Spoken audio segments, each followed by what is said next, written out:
Salut les extraterrestres! Aujourd'hui, une vidéo pour parler des émotions, la gestion des émotions quand on est une entrepreneuse.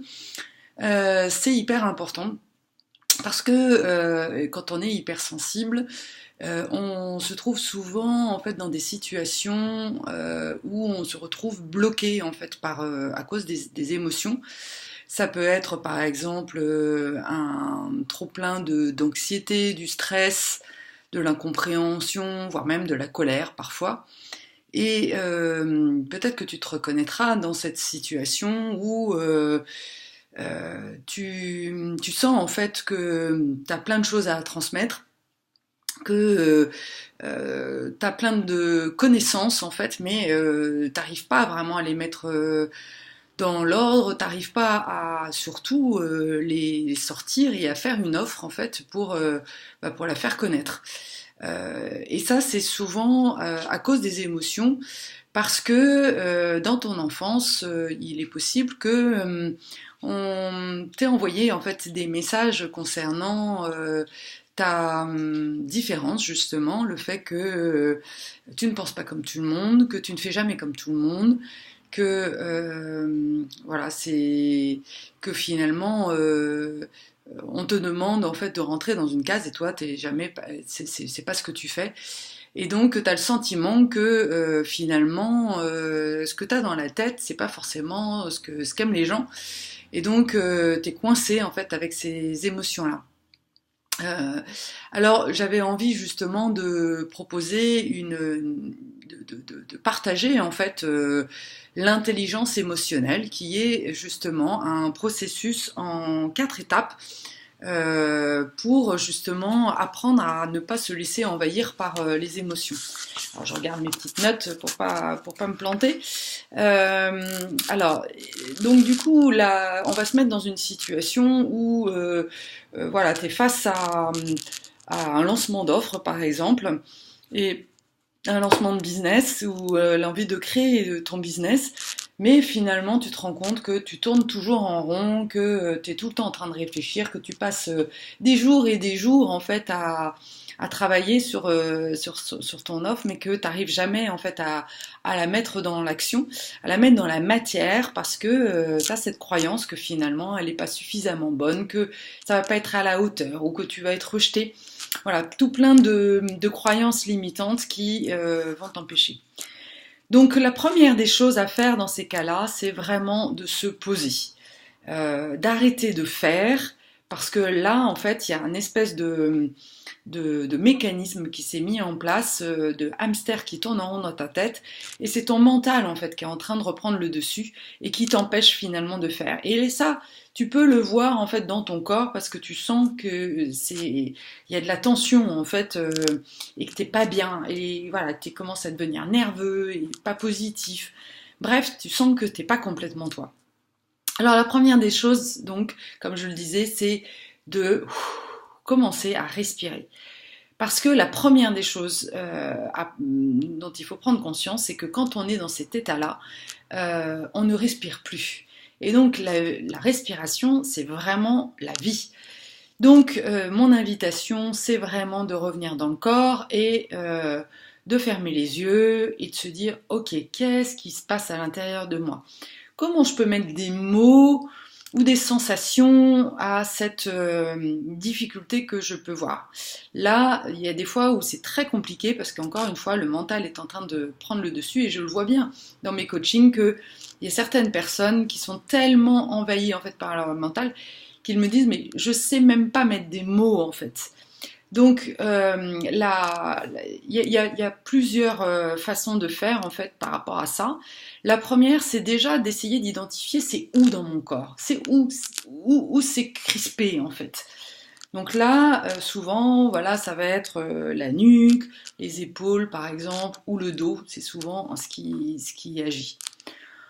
Ok, alors une fois qu'on a vu ça, qu'on a senti ces rigidités, alors on va respirer dedans et on va juste prendre conscience et dire, ok, je t'ai vu. C'est là que ça se passe. C'est comme si en fait il y avait un signal qui demandait à être vu. Et le simple fait déjà de le voir, c'est déjà énorme. Si malgré tout, en fait, si tu n'arrives toujours pas en fait à sentir en fait où c'est dans ton corps, alors je t'invite à te mettre debout et à juste te dire ça serait quoi la posture en fait de cette situation. Ça peut être même assis d'ailleurs, de dire ça, tu vois. Par exemple, voilà, ça peut être ça peut être n'importe quoi. Voilà. Donc déjà de faire une posture pour dire ok, comment c'est, où est-ce que c'est crispé et si je mets de la force là-dessus, où est-ce que ça se rigidifie. Voilà. Donc ça c'est la première des choses à faire, c'est vraiment déjà de, de voir et d'extérioriser en fait en quelque sorte l'émotion. La deuxième phase, c'est le décodage. Et là, je te mettrai en fait un lien sous la vidéo sur un site en fait d'André Charbonnier qui a vraiment qui a développé en fait un espèce de dictionnaire des émotions pour les décoder, qui permet justement de savoir ok qu'est-ce que ça me dit en fait cette émotion. Donc par exemple l'appréhension, ça veut dire que j'ai peur par avance. Et donc la question c'est est-ce que vous êtes préparé finalement à cet événement avant de vous lancer. Donc là, quelque part, il y a une espèce de peur d'affronter en fait la situation et l'idée c'est peut-être voilà, de pas y aller tête baissée, mais de faire preuve d'un peu plus de prudence pour y aller de manière confortable. Ou peut-être que ton objectif est trop haut. Comment tu peux réduire, en fait, faire un premier pas qui soit plus confortable pour toi.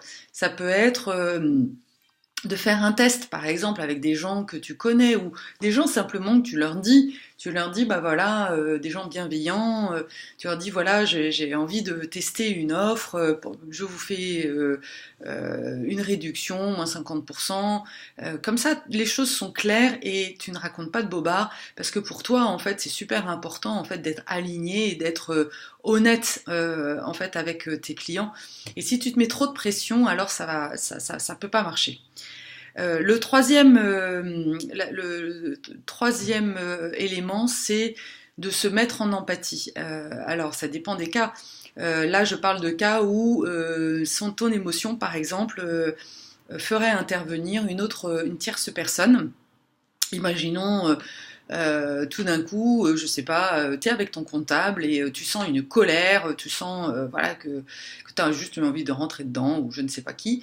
Alors dans ce cas-là, c'est vraiment se mettre en empathie par rapport à la personne en face, qu'est-ce qu'elle peut penser, qu'est-ce qu'elle pense, elle, de son côté, et d'essayer de rentrer en fait à l'écoute de elle, ce qu'elle vit en fait. Ça, c'est aussi de mettre de la lumière et d'ouvrir ton cœur en fait finalement par rapport à l'autre personne, d'arrêter de la voir comme un ennemi, mais plutôt vraiment de dire et si elle me voulait du bien en fait, ça voudrait dire quoi en fait, qu'est-ce qui se passe en fait si j'essaie de sortir en fait de cette vision qu'elle est en train de me vouloir du mal. Alors comment je peux voir les choses autrement? Ça peut être par exemple, bah, en fait, exemple parce que c'est un événement que j'ai pu vivre, un formateur en fait à la fin en fait du stage apporte une critique un peu sèche en fait à son élève en lui disant que vraiment il ne peut pas en fait que la personne en fait ne pourra pas transmettre en fait la formation telle qu'elle est mais que elle doit encore suivre une formation et du coup la personne était juste déconfite, démoralisée parce qu'elle avait passé beaucoup de temps dans cette formation et que du coup il y avait la colère qui venait parce qu'elle avait l'impression que le formateur était juste là pour la descendre. Voilà, il y avait vraiment quelque chose de très paranoïaque, si on peut dire ça. Et du coup, pour elle, ça l'a complètement démontée, en fait, elle s'est sentie complètement dévalorisée, démotivée, etc. Si on prend un peu de recul par rapport à cette situation-là, par exemple, on peut se dire que finalement, le formateur avait peut-être en effet peur que la personne ne soit pas suffisamment à l'aise en fait dans la formation et que il craignait justement qu'elle se retrouve face à une situation d'échec. Et c'est pas ce qu'il voulait. Après, la façon dont il s'y est pris était très très maladroite, même plus que maladroite, mais c'est pas forcément pour du mal. Voilà. Et la quatrième étape de la gestion des émotions, de l'intelligence émotionnelle, c'est la plus importante.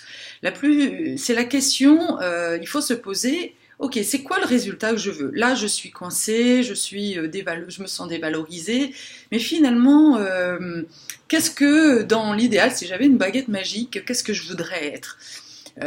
Et là, de se dire, bah, en fait, face à ce formateur, je ne voudrais pas être complètement coupée de mes émotions, je ne voudrais pas être figée, me sentir juste soumise et en situation d'oppression, mais j'aimerais pouvoir juste être dans un dialogue constructif avec éventuellement mon formateur ou par rapport à ce lancement de business, ce lancement d'offres, j'aimerais pouvoir appréhender les choses de manière juste plus adulte, petit à petit, mais d'avancer en fait, d'arrêter de me coincer. Et donc là, il y a quelque part vraiment une décision à prendre, de prendre le dessus et de redevenir adulte et non pas se cacher en fait derrière une position finalement d'enfant un peu soumis et de reprendre sa position d'adulte pour aller là où j'ai envie d'aller. Et donc, la question, c'est vraiment qu'est-ce que tu veux obtenir et qu'est-ce qui t'apporterait le plus d'amour, le plus de lumière, et de mettre en place des actions très concrètes pour y arriver. Donc, comme je te l'ai proposé, par exemple pour un lancement d'offres, ça pourrait être voilà, de faire un premier pas, d'utiliser un réseau que tu connais, qui est bienveillant. Tu vois, déjà, la chienne revient à ce moment-là, c'est rigolo. Parce que, voilà, l'idée, c'est qu'est-ce que je peux faire pour me faire du bien et juste donner le bon rythme, en fait, pas me mettre trop la pression. Oui, je sais que tu as envie de révolutionner le monde, que tu as envie de sauver tout le monde, que tu as envie de faire le bien autour de toi, mais il y a des fois où tu es tellement ambitieux et tu as tellement envie d'être à la hauteur que tu te bloques et tu te coupes en fait de ta lumière et de tes capacités. Et ça, finalement, dans ces cas-là, si tu regardes un peu, tu te rends compte que tu ne rends service à personne, parce que pendant ce temps-là, il y a des gens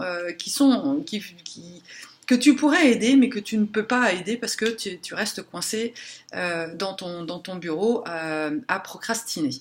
Donc là, vraiment, je t'invite à te mettre en action et de te donner un objectif, même timé en fait, de dire bah, d'ici la fin du mois, il faut vraiment que j'ai fait une action. Et de t'y tenir, c'est hyper important, ça demande beaucoup de rigueur et de discernement, de la ténacité. Je sais que tu es super tenace et maintenant il est temps en fait de mettre ton mental au service de tes actions.